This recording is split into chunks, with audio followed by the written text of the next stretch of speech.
Hello, everyone. Matt Sheehan of Locked on Spartans, but I'm not going to be the only person babbling about his team today. No.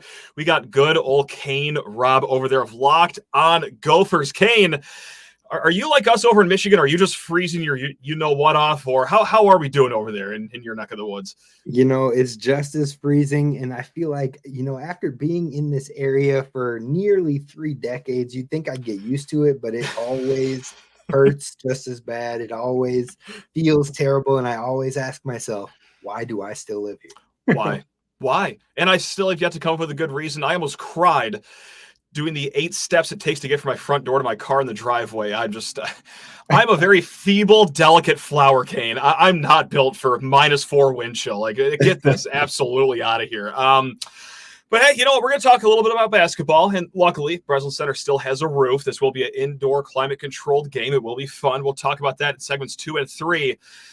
But segments 1, Kane, this is a very awkward conversation. I don't know a lot of Gopher fans in my life personally. I know you. You're one of the very few people that I thought of when Michigan State stole defensive coordinator Joe Rossi. So first, I'm sorry. I'm sorry our program did that to you.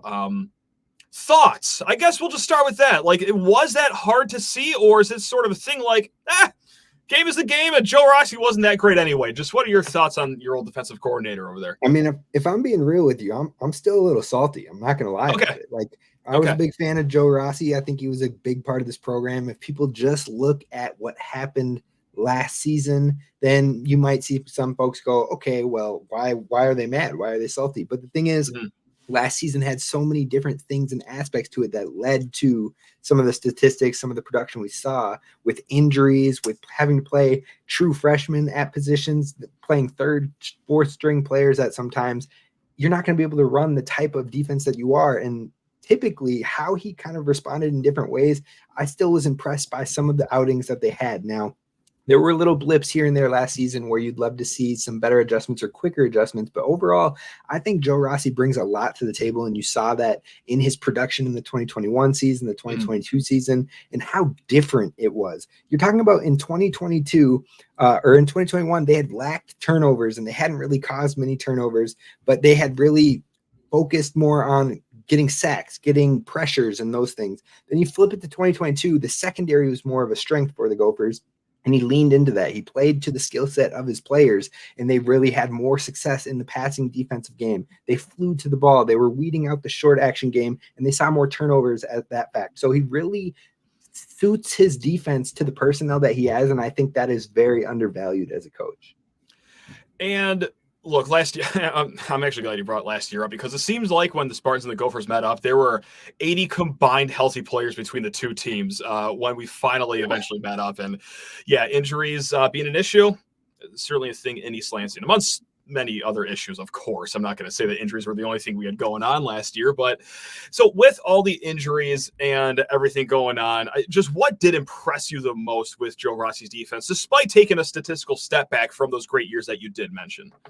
I think the biggest thing would be really helping those players that maybe weren't ready to be starters and getting them ready quick. Like, we're talking about a player in Maverick Bernowski who wasn't anticipated to be the starting linebacker. Cody Lindenberg was our kind of all-conference level linebacker, and he missed right away in the beginning of the season. And all of a sudden, we thought we were getting him back in the North Carolina game. Nope, missed him even longer. He ended up only playing 4 games on the season, but Maverick Bernowski stepped in, and he led the team in tackles for most of the season. You could definitely see early on in this year, he was kind of raw. He was kind of making mistakes. But by the time we hit that midseason point, he was playing like a vet. And everyone's like, okay, if Cody Lindenberg gets back, this linebacker core might be nasty. And so it's like the way that he can get people up to speed or make the little tweaks to make it easier.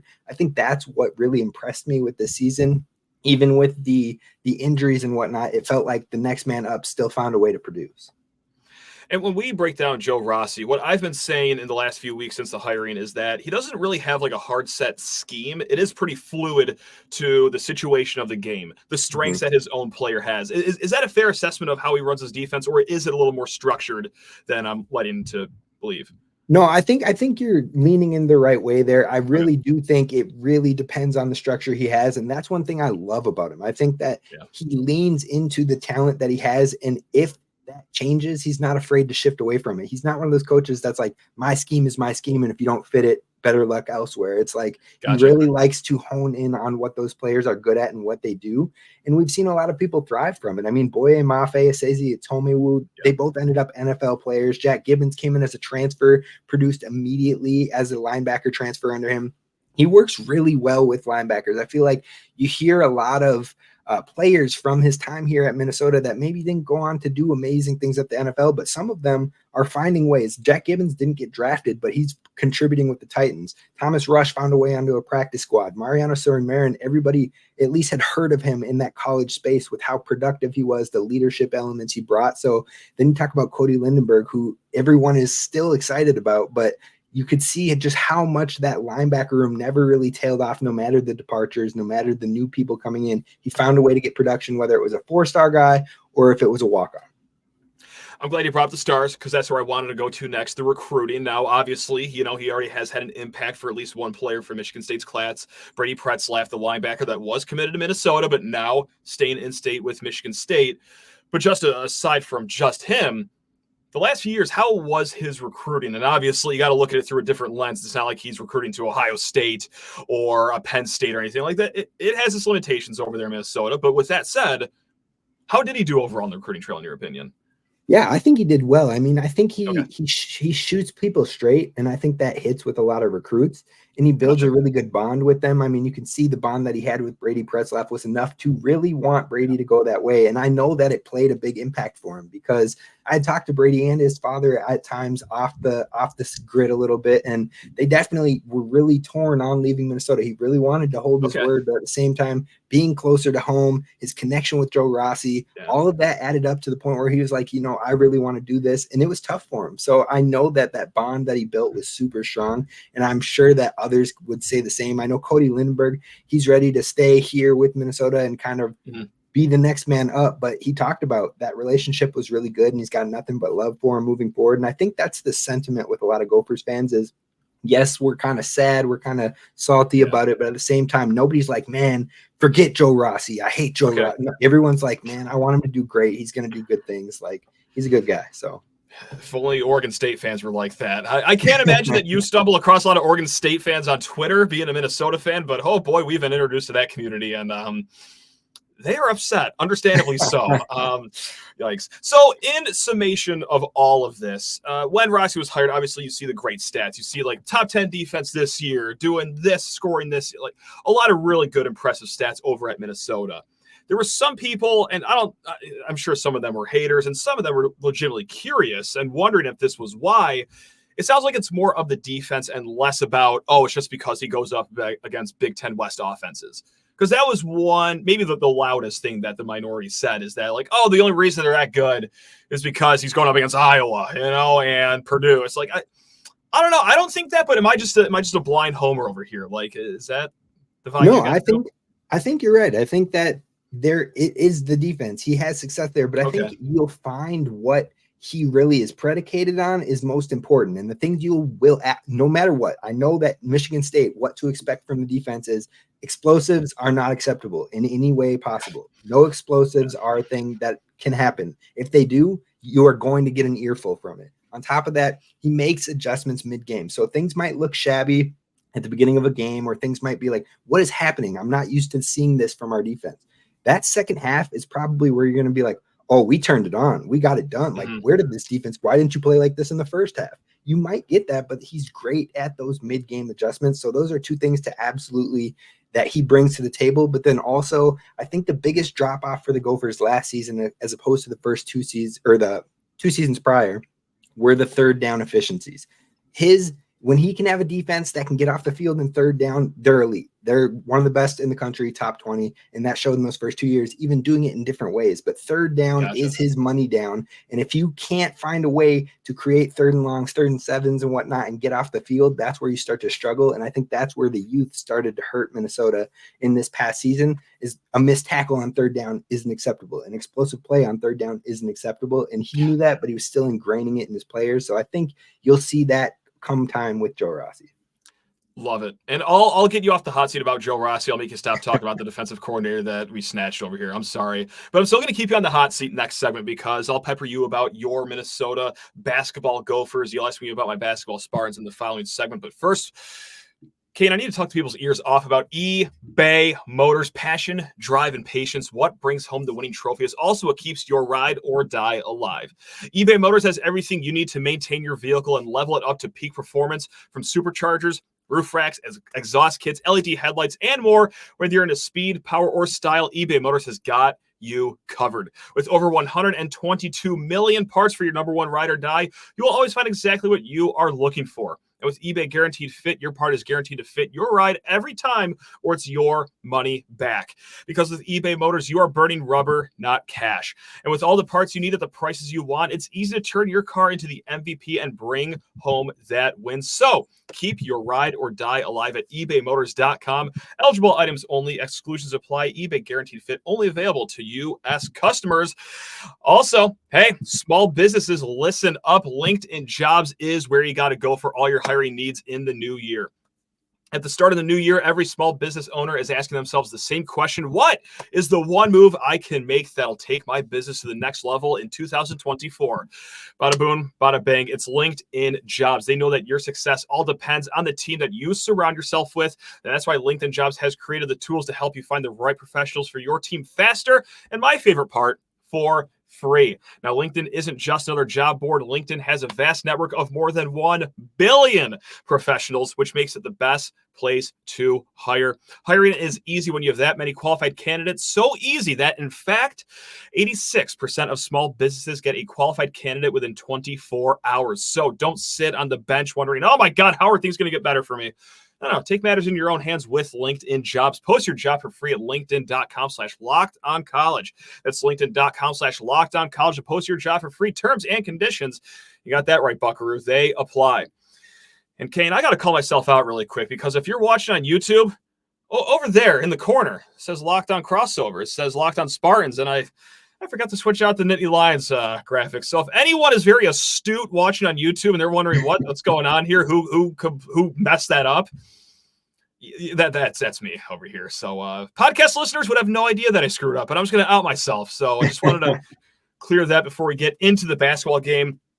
5:30 Central Time, 6:30 Eastern Time on FS1. It's Spartans, it's Gophers, and the folks at BartTorvik.com have Michigan State favored by about 14 points. That's what the computers have it at. So, Kane, that's where I'm going to start the conversation. When you hear that on the road Minnesota 14-point dogs, is that surprising? Because Minnesota's playing better than they were last year. I mean, that's just the obvious. But is that a little too steep in your opinion, or does that sound about right?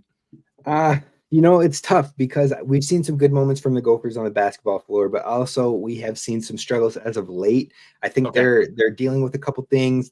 On the road at IU did not play in our favor, and we really got jumped on in that game. Now we've dropped 2 in a row with the Iowa matchup at home as well, and so I can definitely see why it might favor that big, because even though Michigan State has a decent amount of losses on the season, they have been a lot of quality losses. Now, yes, there's 1 or 2 that it's like, okay, well, how'd you lose that one? But at the same time, they've lost us a lot of ranked opponents that they put up a fight with. So I think that the Gophers, when you look at their schedule, our non-conference has been a lot weaker. So yes, we should have those wins, but I don't know if we have done enough to give us the credit on that gap, if you know what I'm saying. No, totally, 100%. And yeah, it is a tale of 2 different non-conference schedules, no question about it. But what is the makeup of Minnesota this year? Because, yes, on the record, things are going a little better, but one thing that is constant, Dawson Garcia, still an amazing basketball player. So is this team just simply Dawson Garcia and company, or does Minnesota have a little more going for it than just simply, hey, you're borderline all Big Ten player and just a bunch of other cast members? Yeah, I'd say the first handful of games, it kind of felt like Dawson Garcia and company. I'm not going to lie, like a younger team, but he was the staple, and we kind of ran with it like that. Then Dawson Garcia gets hurt, and all of a sudden this Gophers team really started to click. They started to find who else could step up and who else could contribute. And that's where things kind of really got better for the Gophers with more quality opponents. That's actually, the injury happened in the Nebraska game, early in the Nebraska game, like in the first 5 minutes or so. and we lost Dawson Garcia for the rest of the game. And somehow we come back from being down 17.5 and beat Nebraska, which has been a quality team on the season. And I think it's because other team or other players started to find their groove. They started to figure out where they can attack or when's their time to get involved. And now that Dawson Garcia is back, he's still getting back to 100%. But last game against Iowa, he did have another 30-point game. So you're starting to see him get a lot more comfortable coming back from that ankle injury. But I think what's nice now is they're trying to find the groove between what they had when he was out or when he was playing a kind of lower minutes, getting back to 100%. And now with him back 100%, how can we make it all work together? And I think there have been some issues in that front, but hopefully that will start to come together. But right when I say that, there's two quality players in Elijah Hawkins, who's leading the entire country in assists, I believe, right now. He has been the last time I checked. And also Pharrell Payne, who's been a monster for us on the inside. Both of those guys on the injury report, both of them questionable for this game. So if we're missing those two players, that point spread might look even better than what the outcome could be. We are in lockstep because that funnels into right where I was going next. And this is from Andy Gretter News. Gopher center Pharrell Payne back and point guard Elijah Hawkins ankle are game time decisions versus Michigan State. But my question was, like, how big of a deal is that going to be? And quite simply put, it seems like that'll be a big deal if either guy is supposed to not go. Yeah, for sure. I mean, Elijah Hawkins has kind of been the engine of this offense, in my opinion. I know Dawson Garcia gets all the love from the outside perspective, but this offense really works when he is able to get others going. And that shows with the assist totals that he has, but he can also score. And so the thing is, when he's always distributing, sometimes people get too lost in like, where's the ball going to go? Which way is he giving it? And then he'll drive on you with his speed. He is one of the fastest players I've watched in the Big Ten in quite some time. He's got some crazy speed to him. And I think in the earlier games, he got a little out of control with it, but he started to find his pace, find his timing with it all. And he can attack, he can hit the three, but he's had some struggles here and there with knocking down shots lately. So I think overall it is a big loss, especially with those two. Those two, I would say, are the next two up behind Dawson Garcia. So the fact that your second and third options that are playing massive minutes and really doing the dirty work that maybe doesn't end up in the box score, if they don't play, the Gophers are definitely in trouble for this one. It sounded like the football season, just injuries as far as the eye can see over there. One player that I do want to ask about, because there is somewhat of a Michigan State tie to this, is Cam Christie, who I think last I checked, he's the best three-point shooter on your team right now. Of course, younger brother of Max Christie, former Spartan, Lakers legend, Max Christie, may I add. How has Cam been? I mean, is that just what he is, just like a three-point ace, or does he have a little more to his game this early in his career? No, Cam is so fun to watch, and you can just see the upside that he brings to the court. And I think everybody's just waiting for it to fully click because his pull-up game is insane. And yes, you see it in the three-pointers, but I think his mid-range game is better than his three-point shooting. But I think he's still figuring out when is the right moments for him to get aggressive attacking and when does he kind of fit within the offensive system. And I think Coach Johnson has really been pressing that motion as far as like, you need to take shots within the offense. You can't get selfish. It has to be 100% team ball. And there's been times where someone will pull up from three or pull up and take an early shot in the clock, and he'll put them on the bench in 2 seconds after that happens. So I think he's really stressed that team ball. And so I think Cam Christie is really trying to feel out when's the right moment to try and get his and when's the right moment to attack.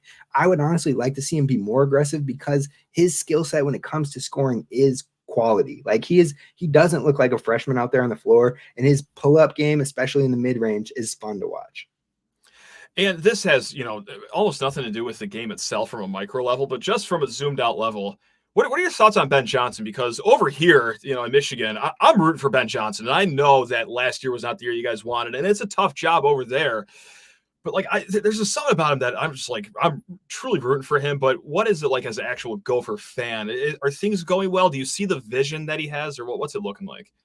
You know what? Ben Johnson off the court is one of my favorite human beings to be in the pressers with and stuff, because I feel like he's just down to earth. He's real with you. He's not going to put on anything fake, but he's just going to shoot you straight. So I love that about him. And he is all about creating community and brotherhood. And one of the biggest things, him being Minnesotan, him playing for Minnesota, him understanding that they've had their fair share of I would say sports traumas over the years from the Vikings and Twins and all that.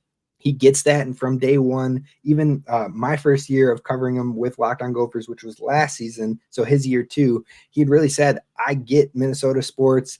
We have this trauma, but we don't want to have excuses. We don't want to have, like, we want to be known for what we're doing now. So we don't want the boo-hoos or anything like that. And I love that he's embraced that. But I think when you see the 2 back-to-back cellar dweller years, you start to get concerned. You're like, maybe it doesn't work. Even if he's a great person, is he the right guy for the job?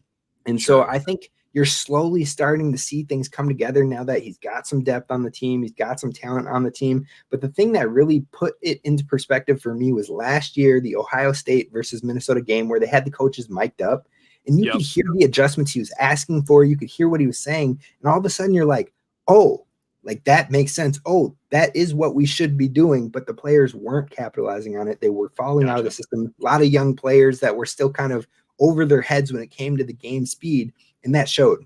And now that you have more depth and you have year 2 and everything like that, you're seeing things come together. And all of a sudden you're seeing a more competitive Minnesota team. So I think he's headed in the right direction. I've still got hope for him and positivity for him, but I think he does need to make a run towards possibly a tournament entrance, or maybe even getting to the NIT and making a good run in it or something like that, in order to keep that momentum going. I hope so. I genuinely am rooting for him over here. I'm not just here to butter your biscuit and, make Gophers fans happy. But I like Ben Johnson because everything is said just off the court just seems like a great guy. Now, Kane, that was about just 20 minutes of just throwing you on the absolute sizzler right there in the hot seat. We're going to switch things around. You'll ask me about my little Michigan State basketball team over here. But first, I need to talk everyone's ears off about FanDuel Sportsbook, America's #1 sportsbook.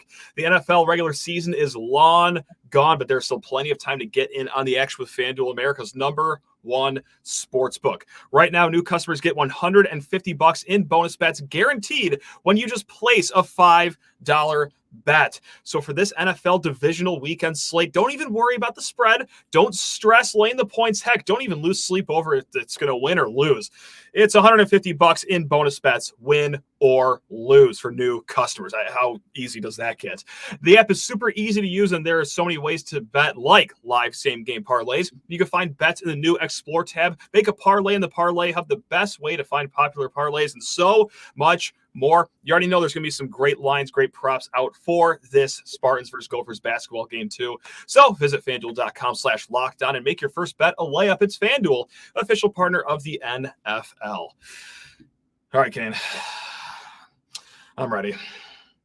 All right, let's do this. I got a couple questions for you that I'm just dying to know. You kind of flipped it on me with the Dawson Garcia thing, and I gave you some background, but I feel like a lot of Gophers fans don't know enough background about this Michigan State team.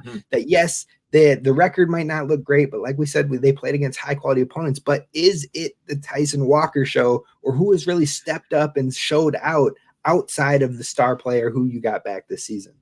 He's certainly the most consistent guy. No doubt about that. I mean, if it wasn't for Zach Edey, we're looking at a guy that could win Big Ten Player of the Year. No question. He just came off a game where he had 13 points. And we're thinking like, oh, God, that was terrible. Like, what is Tyson doing? And then it's like, I mean, that's pretty good if 13 points is considered like a not great game. But it's also been spotty everywhere else. Like Malik Hall, he's had a lot of good games. I mean, this is one of the 23-year-olds on our team. Michigan State has a chunk of those. They have Malik Hall, A.J. Hoggard, Tyson Walker. Malik Hall, he's had some good games. He's also had some clunkers, including a game at Northwestern where he had 26 minutes, 0 points, 0 assists, 0 rebounds. Kane, how's that even possible? Just for a ball and not even land at your feet once during it. But regardless, by and large, it has been a good season for him. But, man, when he disappears, whoo-hoo, he ain't even on the bus. He's already back on campus. So it's just moments like that. A.J. Hoggard has had that too. He's had a slow start to his season. Jaden Akins, like last year, slow come along to his season too. But now we're starting to see them play more consistently. And then they hit the road. Okay, we're playing good. We're playing good at home. 5-game win streak at home. Then they hit the road, lay a stinker against Northwestern. And that was just a game where I think it was actually more Northwestern playing really good than it was Michigan State playing really bad, Malik Hall's performance aside. And then Illinois, too. There were, of course, things they could have done during the game to win that one. But sometimes it just comes down to making shots, and Coleman Hawkins just burying late daggers, and Illinois was just the better team that night. So it's like, oh, my God, we keep on getting like 9 out of 10 performances from other teams when we are starting to finally click here. So it's just, yeah, that's how it's going. So yeah, sorry, that's a long way of saying that. Yeah, it's a lot of Tyson Walker, but here and there it's other guys as well. For sure. Well, I got to ask you about the young guys. I know that Cohen Carr probably dominates the headlines. Booker dominates the headlines. But before I ask you about them, I have to know about Minnesota's own Jiggy Trey Hollman. How has he been going for the Michigan State Spartans? How has he been fitting in the system? I know that Gophers fans were hoping last year, with the time he didn't get a ton of, that maybe he would transfer this way and head on over, but he seems like he's locked in, loves what Coach Izzo is doing out there. So what have you seen from Hollman in this season?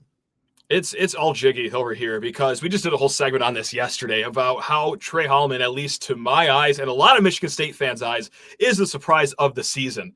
Last year, not a great three-point shooter. I think he was at like 22%. Now he's a bona fide 41% shooter. All right, he leads the nation in assist to turnover ratio. It's like, oh my, like we thought there'd be a little jump from freshman to sophomore year, but now he's like a legitimate, like, great sixth man for Michigan State.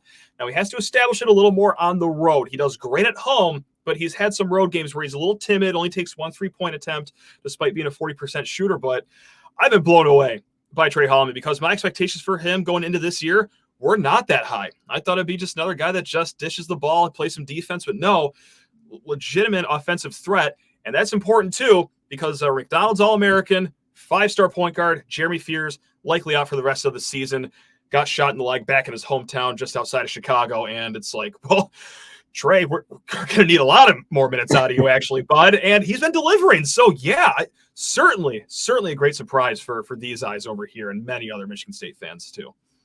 For sure. No, I mean, even though he's with you Spartans over there, I always pull for him a little bit because of the hometown connection here. But I want to know your thoughts on the other freshmen on this team. Have they kind of been underwhelming to you, or I guess, what are your expectations with two players that have freak athleticism, can jump out the gym, but it seems like they're still kind of tiptoeing their way into the season, or maybe testing out the waters as far as that goes?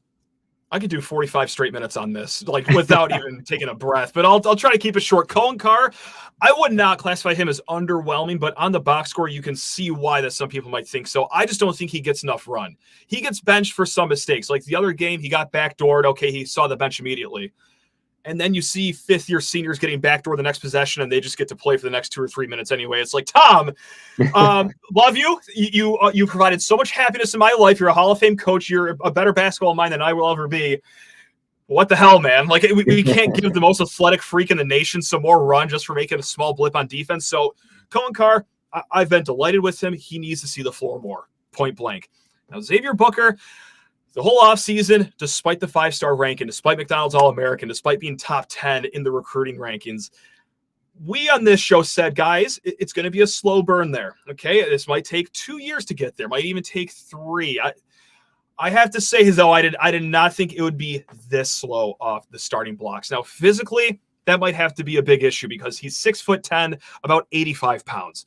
If you open a door on a day like today in Michigan, he's going to blow to the next lecture hall. Like, he just has no muscle on the body. He needs a strong offseason in the weight room, but also just the motor too. I mean, he also has a lot of lapses on defense. And right now, all that he is a 3-and-D guy who's 6'10", and like doesn't shoot the 3 ball like that great. I mean, he'll hit one with like 2 minutes to go in a 20-point game, and the fans will go nuts. But like, that's a long way of saying that it has been a little underwhelming for Xavier Booker, a guy that did come in as a 5-star. So a lot of fans, especially early in the season when we were taking a lot of losses, were just screaming for Xavier Booker to play more.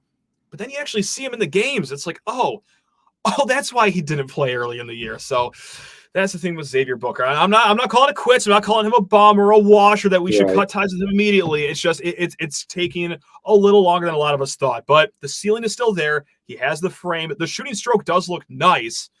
Just got to see them go through the hoop and lock in on defense a little more, especially for a Tom Izzo system. So, yeah. For sure. Well, I got one more for you, so it'll be my last one here. But I got to know, in this Gophers versus Spartans matchup, who do you think is the X factor player for the Michigan State Spartans to make sure that they win and secure the win on this matchup? Yeah, I'm going to go with Malik Hall because, man, when he plays good, he's Michigan State's best low-scoring option. It's not our centers. Our centers have been a different story this year. They don't really offer anything offensively. But if Malik Hall has that little 5 feet and in scoring game going, Okay, like that adds a lot of comfort to Michigan State. Also, I'm going to keep on going with the Minnesota guy, Trey Hollman, too.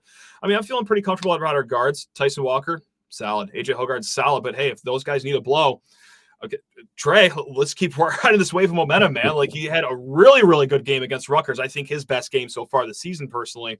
So if he can keep riding that, I mean, whew, okay, that's going to feel not just good about what's going on Thursday night, but this bulk of the Big Ten season where Michigan State could really use a stretch of wins here. So, yeah, we're going to go with Jiggy.